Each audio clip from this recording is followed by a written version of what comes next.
Hello everyone and welcome to the Roundtable. We are going to go over last week's key global issues from expert perspectives. We have two experts in the studio today. Dr. Kim Hana, professor at the Graduate School of International Studies of Sogang University, is with us. Welcome. Thanks for having me again. We also have Dr. Kwon Bora, a research fellow at the Korea Institute for Defense Analysis. Welcome to the Roundtable, Dr. Kwon. Thank you. Now, two men appear in the studio. They are seen from the back. Can you guess who they are? I believe it's President Joe Biden and President Xi Jinping. Dr. Kwon? I agree. That's an easy question, right? Right. They are US President Joe Biden and his Chinese counterpart, President Xi Jinping. They held a bilateral summit on the sidelines of the APEC Summit in San Francisco on November 15th. The summit was particularly meaningful because it was the first one since the two countries' already fragile relations suffered another serious blow over the allegation of Chinese spy balloons. Let's hear what the two leaders said of their meeting before we get into more detail. As you know, I just concluded several hours of meetings with President Xi, and I believe they were some of the most constructive and productive discussions we've had. 无论形势如何变化，中美合作共处的历史逻辑不会变。 As far as their remarks are concerned, they sounded friendly and the atmosphere did not look bad. But shortly after the meeting, President Biden called President Xi a dictator, which invited protests from Beijing. Dr. Kwon, how would you assess the overall outcomes of the Xi-Biden summit meeting this time? I think the very fact that the meeting actually happened is a feat of its own. Summit level meetings are very hard to coordinate. It takes a lot of manpower, and everything is coordinated beginning from tone to deliverables, and I think all of that was set. One lingering concern is that I think both leaders were very aware of their domestic audiences. Right. So Asian allies expected more say about trade, but that didn't happen, although we did see some deliverables related to military communications and so Yeah, forth. it caught my eyes that President Joe Biden asked President of China Xi Jinping to do more about curbing the illegal trade of the drugs to the US market, right? Yes. It seems like Joe Biden was very conscious of domestic audience. Yes. Professor Kim, there must be good reasons for the two leaders to have changed their attitude, which have been very controversial, and try to thaw the icy relations between the countries, right? Right, absolutely. So as you mentioned, both leaders were trying to attract their own domestic audiences, and they had different reasons for doing so. So in the case of President Biden, for example, the US elections are coming up. And because of that, he wants to attract the domestic audience in the United States. And thawing relations with China would give him an advantage compared to other political leaders. But for the case of President Xi Jinping, the Chinese economy is struggling, despite the fact that the zero COVID policy has ended. Even besides that, with high levels of unemployment and real estate crisis, so President Xi Jinping needs to work with the U.S. in terms of its economic trade, and so they both have their own separate reasons. But also, the Taiwan elections are coming up next January, and for President Xi Jinping, he wants reaffirmation from President Biden that Biden does not support Taiwan independence. So they have their own separate reasons for wanting to thaw relations. It is very interesting that the venue of the bilateral summit meeting between Biden and Xi is actually the APEC Summit meeting, right? Could you tell our viewers about the APEC Summit meeting? Yeah, so the APEC was launched in 1989 as an unofficial dialogue system, and it was created to improve economic security and economic growth in the Asia-Pacific region. It was upgraded to a summit meeting in 1993, and since then there have been 21 member countries, including South Korea, the United States, Japan, and China. And in terms of the total population of the APEC member countries, there are about 3 billion individuals if we account for all of the member countries, which makes up 38% of the population, of the global population. And in terms of the GDP, the member countries make up $59 trillion US dollars, which is about 62% of the global GDP. And the APEC member countries account for 50% of the global trade. Although they met in this very symbolic occasion, they again reveal not common opinions but differences over economic issues. Dr. Kwon, let's stay with this topic about economic issues. The US has kept export curbs to keep China from acquiring advanced technologies, and it also reducing imports from China. So what's going on here? Well, indeed, U.S. imports from China has decreased. China held the largest share of U.S. imports, but it fell to third place in May this year. Chinese goods took up 21% of the U.S. total imports in 2018, but this year it dropped to some 13% as of September. What's interesting, though, is that IPEF member states' trade dependence on China has actually increased in the last decade. That's a very interesting yet complex phenomenon. Can U.S.-China, narrow their differences on economic issues? I think that's a very important and critical question at this time. U.S. economic strategy towards China is based on the perception that the two countries are engaging in strategic competition. And if you look at U.S. official documents, strategy documents particularly, it says that the next 10 years is decisive in determining who wins the competition, and the U.S. is very determined to win. If you look at U.S.-China policy, you can round it up in 3 words: invest, align, and compete. So based on these, the Biden administration has a 2-pronged strategy, which looks at internal balancing as well as external balancing.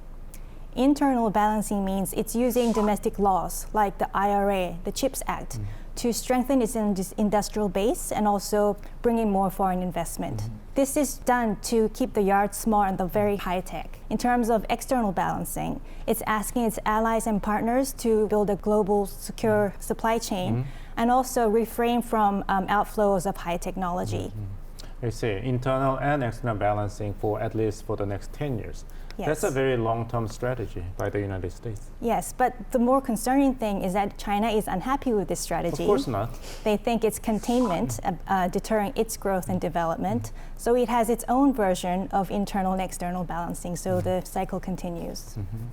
Professor Kim, the difference between Beijing and Washington are not only about security issues, but about the Taiwan Strait. During the meeting with U.S. President Joe Biden, it has been reported in the U.S. media, Chinese President Xi Jinping at least twice mentioned that unification between China and Taiwan will take place in the future, although he warns against the speculation that China is going to make a military aggression to Taiwan in the next few years. What was the main discussion between the two leaders on Taiwan issue this time? Right, so as you mentioned, the Taiwan issue is always a thorn in U.S.-China relations, and I think it will continue to be so for a while. As you mentioned, President Xi Jinping explicitly stated that he wants reunification with Taiwan several times, but at the same time, I think he says this in part to try to prevent pro-independence movements in Taiwan more than anything else. And he directly told Joe Biden that he will not be using military invasion in the foreseeable future. So to a certain extent, I think things will stay relatively the same. If President Xi Jinping decides to militarily invade Taiwan, then this will sever relations with the US right when things are starting to improve between the two countries. So I think things will stay relatively the same for the time being. I see. If things are likely to stay the same for the time being, Dr. Kwon, would you regard the outcome of the Xi Jinping-Biden meeting this time a positive one or negative one? I would think yes, positive. Like I mentioned, I think the two leaders talking again really shows that the two leaders and countries understand the weight of the moment. And I think this meeting will create a momentum for future talks. Okay, good.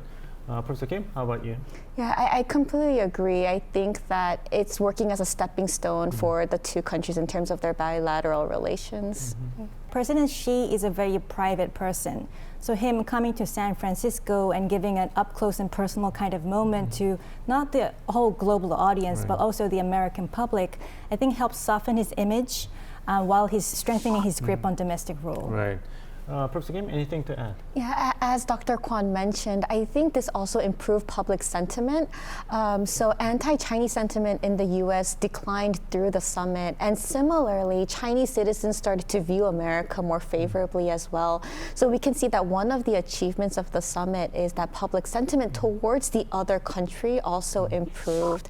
And the two leaders not only decided to stabilize relations, which is a huge feat, but the military departments also started to resume talks. After Nancy Pelosi visited Taiwan, China cut off military communications with the U.S., but now they're starting to resume communications, which is also another huge achievement. To help prevent any accidental collision between the two militaries. Right. But Dr. Kwon, Korean media and the government have been rather disappointed because there's not much substance about North Korea, which must be the focal point for South Korea during the meeting between Xi Jinping and Joe Biden. What accounts for this? I would say under the circumstances, the laser focus was on the U.S. and China leaders meeting. So I think the priorities didn't really match up. And I also, deep down, U.S. and China have different views on how to deal with North Korea. So like the U.S., like ROK in the past few years, we've upped deterrence. We're very strong. And also we've elevated trilateral cooperation among ROK, Japan, and U.S. for the same reasons. But on the other side, China wants more engagement with North Korea, so there's a big distance there. So, Professor Kim, you made a very positive account for the outcome of the Xi-Biden meeting, which is the second one between them after their very short meeting at the Bali in the sidelines of the G20 summit meeting last year. So, what is left for South Korea as a response to the outcomes of the bilateral summit meeting between U.S. and China? I agree that U.S.-China relations have improved, but for Korea, Korea's always kind of stuck between a rock and a hard place when it comes to U.S.-China relations. So in terms of Korea's diplomatic strategy, I think Korea needs to focus on providing more strategic clarity as well as tactical flexibility and autonomy. And what I mean by that is that Korea, in terms of its security reasons and core liberal values, Korea needs to continue to work with like-minded countries. And that includes not just the United States, but Japan, Australia, New Zealand, and other democracies in Europe. And also, but when it comes to economic and commercial issues, Korea needs to take on a bit more of a flexible position and work with other countries as well. Well, Dr. Kwan, same question. What should be strategic options for South Korea after the summit meeting between Biden and Xi? Well, I think definitely the easing of tensions between the two great powers is a boost for us. And I agree with Professor Kim that as a middle power, we have a different role to play. Obviously, great powers will continue to compete for influence. That won't change. And Asia-Pacific or the Indo-Pacific region is vital here. Whoever controls this region will have a lot of control over the global order. And so countries like us, I think, should cooperate with other middle major powers in trying to make more room for cooperation. And for us as a U.S. ally, it's very important to go side by side with U.S. ally policies, but also we need to engage more proactively with China. And I think a venue for that would be another trilateral cooperation between ROK, Japan, and China. I think we need to revive talks there. The meaning of the U.S.-China summit boils down to one point. Let's be on good terms with each other and not cross the line. We need to observe whether or not the U.S.-China can mend their ties, and the thawing atmosphere will continue. Next, let's check out more photos from the APEC Summit meeting. Please take a look.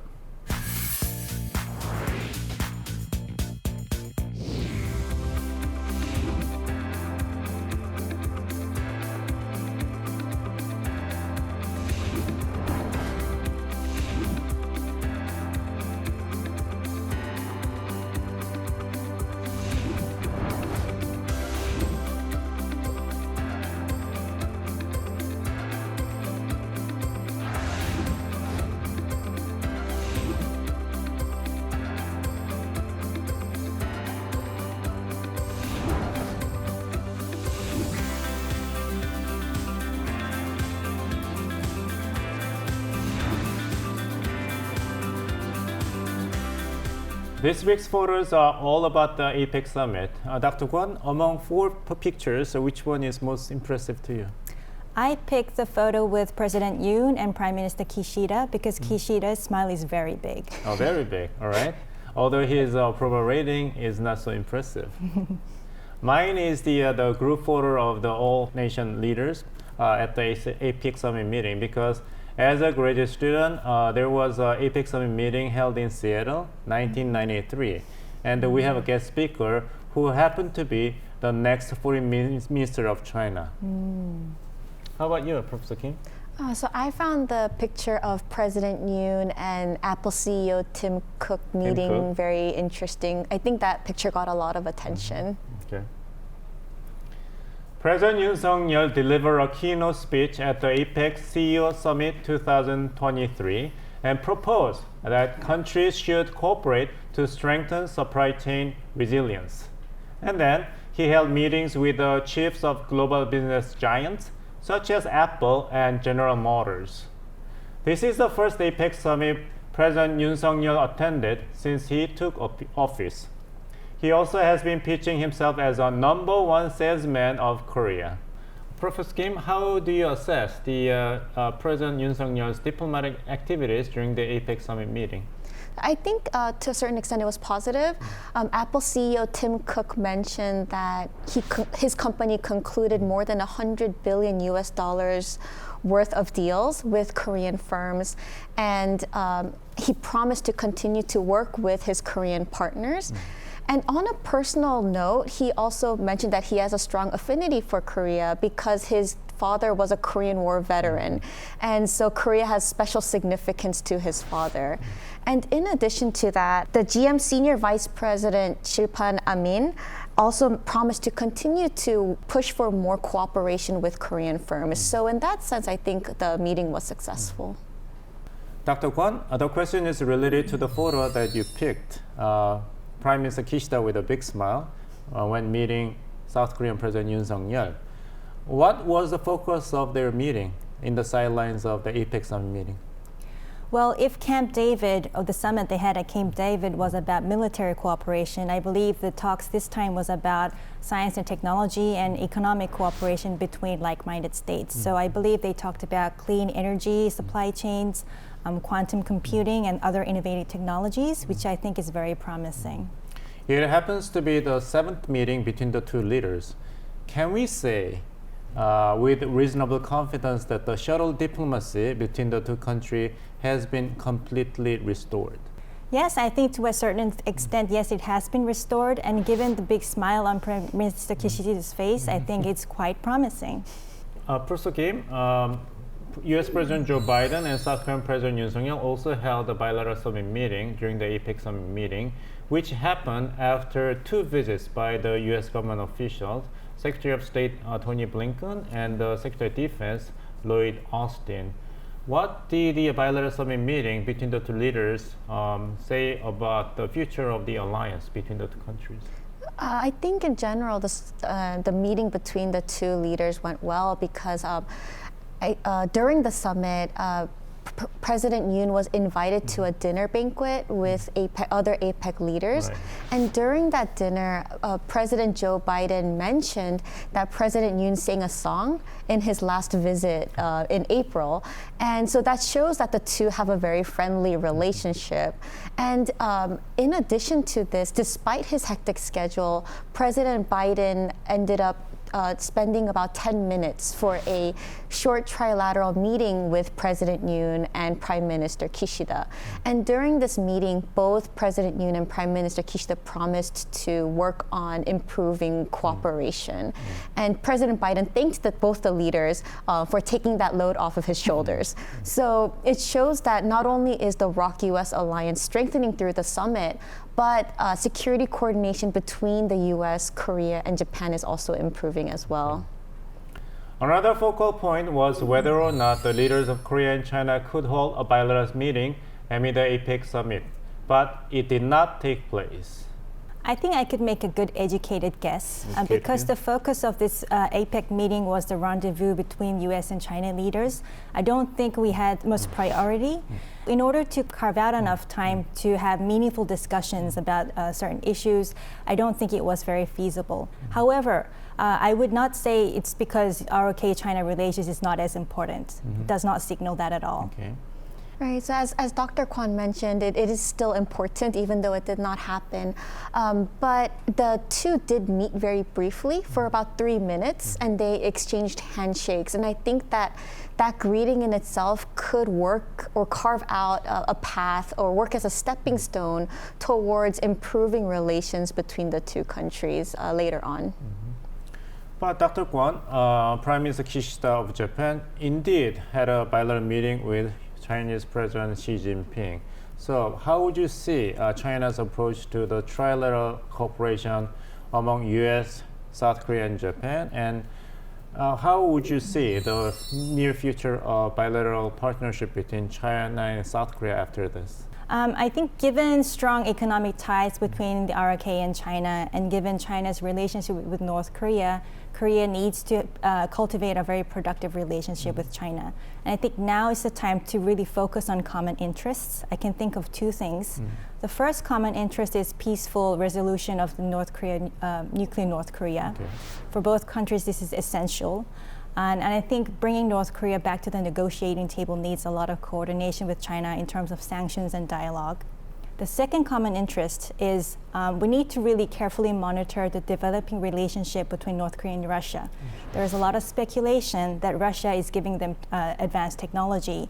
And so if this is true, and if North Korea engages in more provocations, ballistic missiles, satellites, and even nuclear, I think that will create more instability on the peninsula. It will create even more stronger trilateral relations between ROK, US, and Japan. All of these things will not make China very happy, so it's against their interests. And also because China is now a global leader also, so it should not be supporting outcasts like North Korea and Russia. It needs to focus on what's important. Professor Kim, how do you see the near future of bilateral partnership between Beijing and Seoul? Yeah, as Dr. Kwon mentioned, it's getting more and more important for these two countries to improve their relations. China and Japan are improving relations. China and the US are thawing relations. And conversely, Japan and the US are also both willing to work with China right now. So I imagine that South Korea will also take on a similar position where South Korea continues to try to improve relations with China and vice versa. But at the same time, there are some challenges for the two's relationship because anti-Chinese sentiment in Korea is very high. They're also losing their industrial compatibilities. But even though there are these challenges, I think both countries know that improving relations right now is of utmost priority.